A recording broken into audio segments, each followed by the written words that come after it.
On the Buses, 1969 to 1973, the classic British sitcom that brought endless laughter to audiences.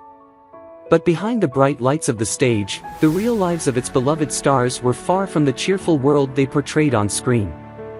Have you ever wondered what really happened to the actors you once adored?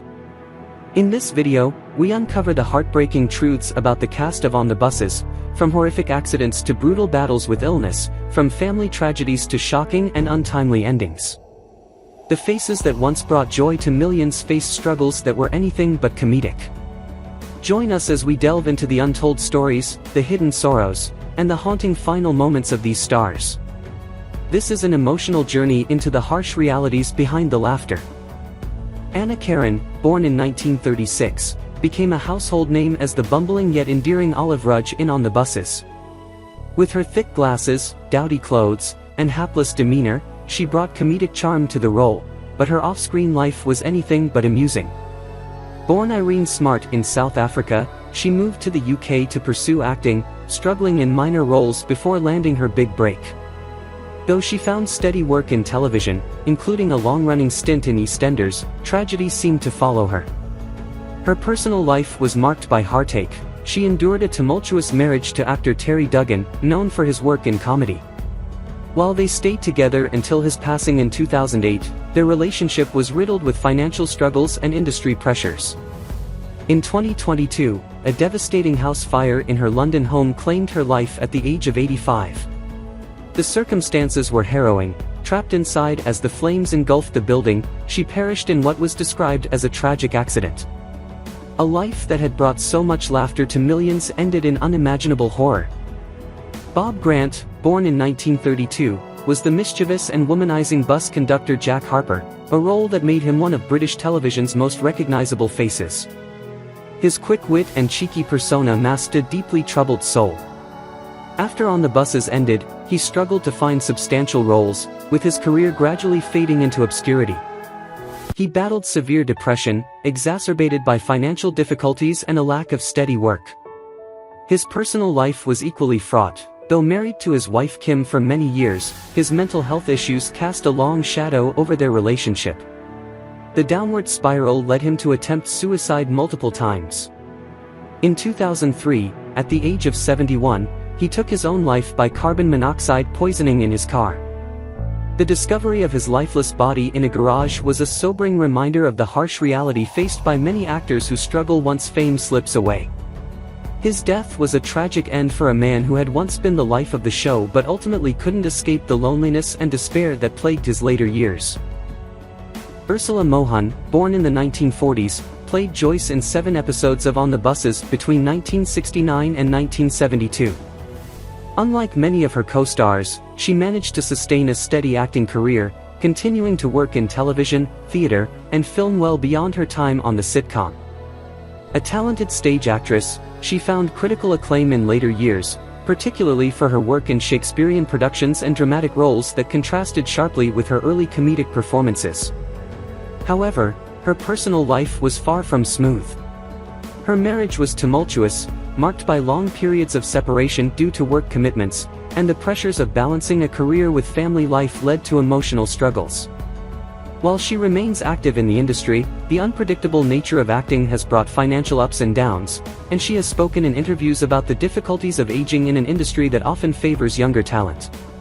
Despite these challenges, she continues to work when opportunities arise, proving her resilience in a career filled with both triumphs and hardships. Stephen Lewis, born in 1926, was the unforgettable face of Inspector Cyril Blakey Blake, the perpetually frustrated and mustachioed antagonist of On the Buses.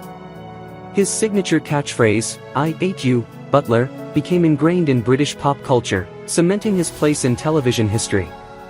But behind the gruff exterior of his character was a man who struggled with the fading of his once thriving career. Born Stephen Cato, he came from humble beginnings in London and worked a series of odd jobs before making a name for himself in acting. His career saw highs and lows. After On the Buses, he found work in Last of the Summer Wine and Oh, Dr. Beeching, but he never recaptured the same level of fame. He never married and had no children, living a relatively solitary life in his later years. As age took its toll, he battled declining health, ultimately spending his final years in a nursing home. In 2015, at the age of 88, he passed away after a prolonged illness, a quiet ending for a man whose character had once dominated British television screens with exasperated shouts and comic despair. John Lyons, born in 1943, was a familiar face on British television, appearing in 4 episodes of On the Buses between 1971 and 1973 as Bert and other small roles. Though his stint on the show was brief, he went on to achieve greater recognition in the long-running detective series A Touch of Frost, where he played the beloved character Detective Sergeant Tulin. His career was steadier than that of many of his On the Buses co-stars, but behind the scenes, life was not always easy. His personal relationships were complicated, with work commitments often coming between him and those he loved. The demands of the industry took their toll, and though he remained dedicated to his craft, the later years brought the inevitable struggles that come with aging in show business. Despite the ups and downs, he continues to make occasional appearances in theater and television, proving that even after decades in the industry, the passion for performance remains. Reg Varney, born in 1916, was the affable and cheeky bus driver Stan Butler, the working-class hero at the heart of On the Buses. His comedic timing and effortless charm made him a beloved figure, yet his real life was not nearly as light-hearted. He grew up in extreme poverty in East London, where his love for performing developed as an escape from hardship. Before finding fame on television, he was a musician and comedian, tirelessly working in clubs and theaters. Despite his successful career, he was plagued by personal struggles. Married to his wife, Lillian, for over 50 years, their relationship endured the strains of fame, but Reg often spoke of the loneliness that came with his declining career. After On the Buses, he gradually withdrew from the limelight, making only occasional television appearances. His final years were marked by illness. He suffered a stroke in 1989 and was diagnosed with a serious heart condition. In 2008, at the age of 92, he died from a chest infection in a nursing home, a shadow of the lively, wisecracking man that audiences had once adored. His passing marked the end of an era for British sitcoms, as one of television's most cherished stars quietly faded away. Doris Hare, born in 1905, was the warm yet no-nonsense matriarch known simply as Mum in On the Buses. With a career spanning stage, radio, and television, she was a veteran of British entertainment long before she found sitcom fame. Born into a theatrical family in Wales, she was practically destined for the stage, touring with a variety troupe as a child and later becoming a celebrated performer. Despite professional success, her personal life was far from idyllic. She married twice, but both relationships were plagued by tension, particularly as her career often took precedence over domestic life. She had one daughter, but as Doris aged, she found herself increasingly isolated. Though she continued acting into her later years, including a brief stint in EastEnders, her final years were marked by frailty and declining health. She passed away in 2000 at the age of 95, quietly fading into history, a stark contrast to the lively, domineering mother figure she had so memorably portrayed on screen. Michael Robbins, born in 1930, played Arthur Rudge, the perpetually grumpy and sarcastic husband of Olive, whose biting wit and deadpan delivery made him a standout in On the Buses. Off-screen, Robbins was known for his sharp intellect and passion for classical music, but his personal life was often turbulent. Married to actress Hal Dyer, the two had a complex relationship, balancing their careers with a private life that was sometimes strained by Robbins' own inner demons. Despite his success in comedy, he longed to be taken seriously as a dramatic actor, a frustration that haunted him throughout his career. After leaving On the Buses, he appeared in various films and television dramas, but he never escaped the shadow of Arthur Rudge. His later years were marked by illness. He was diagnosed with cancer, and as his health declined, he withdrew from public life. In 1992, at the age of 62, he succumbed to the disease, leaving behind a legacy of laughter tinged with the quiet sorrow of a man who had never quite found the recognition he craved. Cicely Courtneidge, born in 1893, was a celebrated actress of stage and screen long before she briefly took on the role of Mum in On the Buses for 7 episodes in 1969. She came from a theatrical family, with her father being a well-known playwright, and acting was in her blood. Her career spanned decades, and she was admired for her work in comedy and musical theater. She was married to fellow actor Jack Hulbert, and while their partnership was often portrayed as an idyllic love story, the pressures of show business sometimes took their toll behind the scenes.